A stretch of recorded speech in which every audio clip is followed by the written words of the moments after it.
Alors, je voulais m'adresser aujourd'hui aux personnes qui sont dans cette période de confinement, qui vivent l'épreuve de la séparation d'un être cher, parce que le confinement a nécessité que nous soyons sur deux lieux différents et que malheureusement, vous ne pourrez pas vous retrouver avant la fin de cette période de confinement.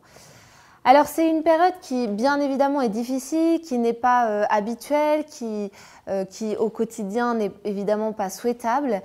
Mais je crois que là, ça va demander un dépassement de soi et toute une réflexion aussi et peut-être une nouvelle expérience sur la notion de l'attente. C'est-à-dire qu'évidemment, la sexualité n'est pas possible, la relation affective charnelle n'est pas possible, on ne peut pas se faire de câlins, on ne peut pas se réconforter par le toucher, par une petite attention particulière, on ne peut pas non plus partager un repas agréable tous les deux.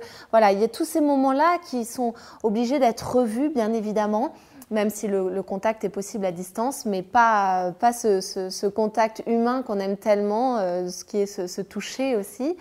Et donc là, il va falloir arriver à se réapproprier cette distance en préparant ce moment des retrouvailles. Vous allez voir qu'en fait, vivre dans l'attente, c'est aussi quelque chose qu'on n'expérimente plus tellement aujourd'hui parce que tout est fait pour qu'on attende le moins possible et qu'on soit rempli dans ce moment d'attente. Là, il va falloir accepter de prendre un peu de distance, une distance qui va déjà nourrir aussi votre désir mutuel parce que la distance permet que je retrouve ce désir d'aller vers l'autre, ce désir de découvrir mieux l'autre, de mieux connaître l'autre. Parfois, c'est une distance qu'on n'a plus tellement entre nous parce qu'on est tout le temps connecté. Donc, de revivre ce moment d'attente peut être très riche et vous verrez que ça peut porter de grands fruits.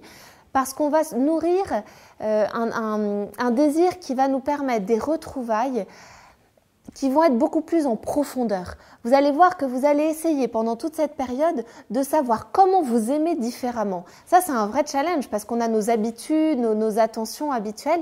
Et bien là, comment vous apporter de l'attention, comment vous montrer que vous vous aimez, comment nourrir cet amour entre vous sans que ce soit par nos habitudes tactiles, nos habitudes du quotidien, on se retrouve tous les deux. Donc réfléchissez à ça pour être dans une bonne communication, pour pouvoir vous parler aussi de ces moments qui sont plus difficiles parce que vous vivrez pas les mêmes difficultés étant éloignés et vous vivrez pas les mêmes difficultés au même moment.